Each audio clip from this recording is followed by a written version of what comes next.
Okay. Now, the third rule is your lateral space cushion, your elbow space. You need to maximize that elbow space. Don't be driving right next to somebody. Don't be, if you're going down a street, don't be hugging those curbs, gutters, sidewalks. Move over and hug that center line. If a car comes the other direction, split the difference, slow down, maximize your elbow space. Okay. That's pretty self-explanatory. Then the fourth rule is the most important. That's the high visual horizon that we already talked about. Single most important thing you do, look as far down the road as you can possibly see, because you'll be able to perceive and predict what's going to happen in front of you. So slow down, back off, maximize your elbow space, look as far down the road as you possibly see. And the last and final rule is backing. Do not ever, ever, ever, ever get out of your, or back your vehicle out of where you are without physically getting out and checking behind you. Chrissy, you know that I've been to the better part of 1,000 fatalities. 4 of those fatalities involved parents who did not check behind them and were involved in fatal collisions involving children in their own driveway. And I cannot begin to explain to you how heart-wrenching that is.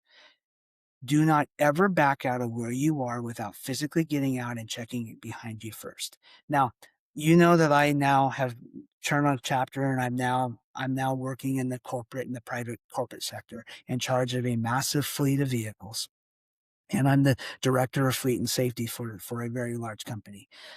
We have more backing collisions with vehicles that have backup cameras and sensors than do not have backup cameras and sensors. So do not rely on your cameras and your sensors. They give you a false sense of security. Okay. Do always, always, always check behind you physically and look before you back out of where you are. But what's the best rule of thumb when it comes to backing?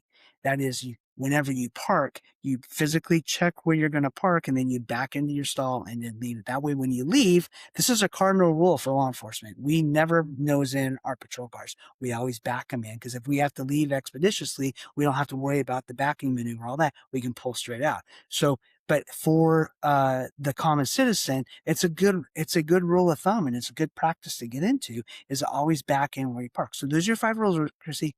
Slow down, back off, maximize your elbow space, look as far down the road as you possibly see, always check behind you before you back. You will never be in a crash that's your fault, and you'll be able to perceive and predict 9 out of 10 crashes you would have been involved in that aren't even your fault.